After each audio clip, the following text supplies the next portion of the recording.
معاكم تيسير أبو دهب. بص يا ست الكل، النهاردة إحنا مش هنعمل أكل عادية، إحنا هنعمل كباب دجاج يطلع طري وجوسي وريحته تملى البيت، وكمان بطريقة سهلة جداً ومن غير شواية ولا فحم، كله في الفرن. يلا بينا نبدأ. أول حاجة بنعملها لو بتستخدمي أسياخ خشب لازم تنقعيها في مية حوالي ساعة كاملة، ودي تكة مهمة جداً عشان الخشب ما يتحرقش في الفرن ولا يدي طعم وحش للكباب.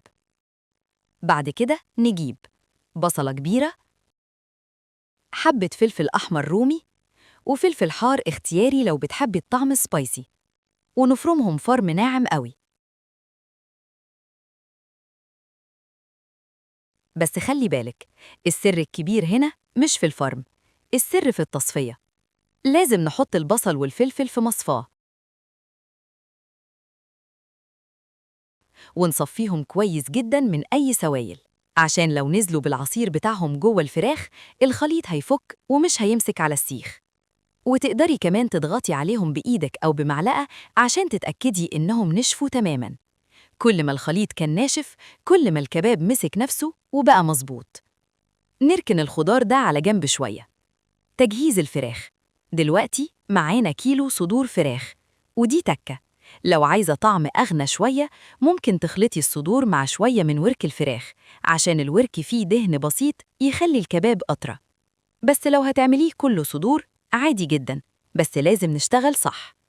نقطع الفراخ قطع صغيرة وبعدين نفرمها، بس مش فرم ناعم قوي زي العجينة، لأ، فرم وسط، عشان لما تاكلي تحسي بقوام الفراخ وفي نفس الوقت يبقى طري. في بولة كبيرة نحط الفراخ المفرومة ونضيف عليها البصل والفلفل اللي صفيناه كويس جدا، وبعدين نبدأ نحط التوابل. ملح حسب الرغبة، نص معلقة صغيرة فلفل أسود، معلقة كبيرة بابريكا، تكة صغيرة. البابريكا بتدي لون حلو جدا وطعم شهي. وبعدين نضيف باكت 11 بهار، وده اللي بيدي طعم الكباب بتاع المطاعم. بعد كده نضيف معلقتين كبار بقسماط ناعم، ونضيف كوباية بقدونس مفروم، وبعدين معلقة كبيرة سمنة. دي تكة المطاعم، السمنة بتخلي الطعم أغنى والكباب يطلع جوسي مش ناشف. دلوقتي لازم نعجن الخليط كويس جدا بإيدك دقيقتين 3. العجن بيخلي البروتين يمسك ويخلي الكباب يثبت على السيخ.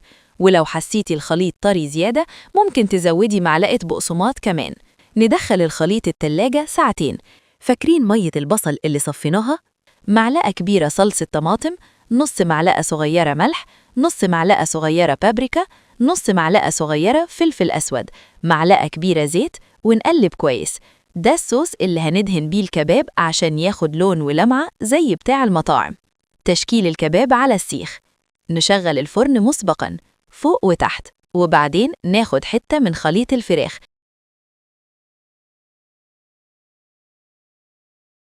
ونبدأ نشكلها على السيخ. تكة مهمة، بللي إيدك بشوية مية أو زيت عشان الخليط ما يلزقش في إيدك. ولو عايزة الشكل يطلع مظبوط جدا استخدمي سيخين ينب بعض، ده بيخليه ثابت ومستقيم.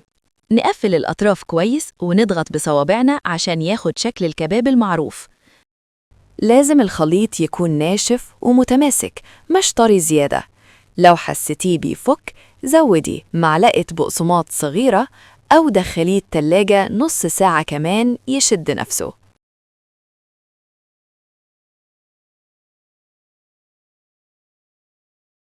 رص الصينية والخضار. نرص الأسياخ في صينية عليها شبكة. الشبكة دي مهمة عشان الحرارة توصل من كل الجهات ويستوي من غير ما يعجن في الزيت.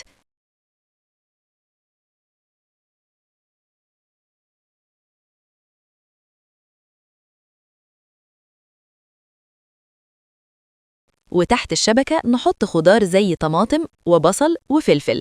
الخضار ده هيتشوي تحت الكباب ويدينا طعم وريحة رهيبة.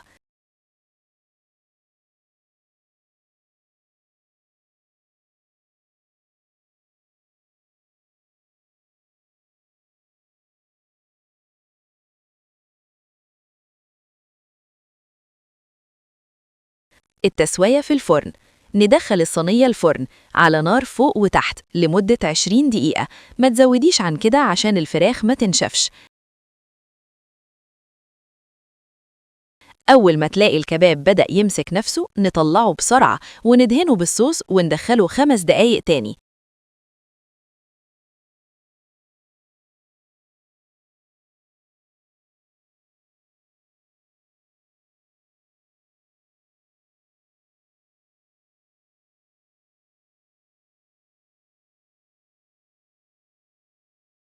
نطلعه نقلبه على الناحية التانية وندهنه تاني وندخله 5 دقايق كمان.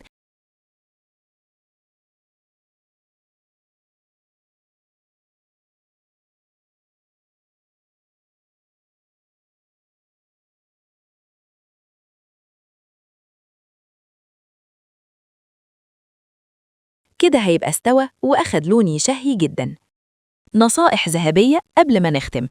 أول وأهم حاجة نسبة الدهون. ما تعمليش كل صدور بس لو تقدري. لو عندك شحم خروف أو بقري ضيفي ربع الكمية شحم، ولو ما عندكيش حاولي تضيفي جزء بسيط من ورك الفراخ عشان الدهن الخفيف هو سر الطراوة. الكباب من غير دهون بسيطة بيطلع ناشف مهما عملتي. تاني حاجة البصل، اعمليه ناعم بس لازم تصفيه كويس جدا من أي سوائل. المية الزيادة هي السبب الأول إن الكباب يفك منك. تالت نقطة مهمة البقسماط، معلقتين كبار بس كفاية. هو مش للحشو، هو عشان يمتص أي سوائل زيادة ويدي القوام المظبوط. رابع حاجة حطي معلقة سمنة أو زيت بسيطة، دي تكة المطاعم بتخليه يطلع طري وجوسي ومش ناشف. وأهم خطوة بقى العجن، مش تقليبه خلاص، لأ، اعجني بإيدك بإيدتين 3. العجن بيطلع البروتين وبيخلي الخليط يمسك نفسه على السيخ من غير ما يفك. بعد كده دخليه التلاجة ساعتين، الراحة دي بتخليه يشد والتوابل تتشرب ويطلع طعمه أقوى بكتير. وأثناء التسوية ما تزوديش الوقت، أول ما يمسك نفسه ادهنيه شوية زيت أو صوص خفيف ورجعيه يكمل سوا. وبكده يا ست الكل يبقى عندك كباب فراخ تحفة، طري وجوسي وطعمه أحلى من أي مطعم. جربيه وقوليلي رأيك، وأكيد هيعجب كل اللي في البيت. ولو الوصفة عجبتك ما تنسيش تعملي لايك واشتركي في القناة وفعلي جرس الإشعارات عشان يوصلك كل جديد من الوصفات السهلة والجامدة اللي زي دي. استنوني في وصفة جديدة، وبالهنا والشفا. كان معاكم تيسير أبو دهب.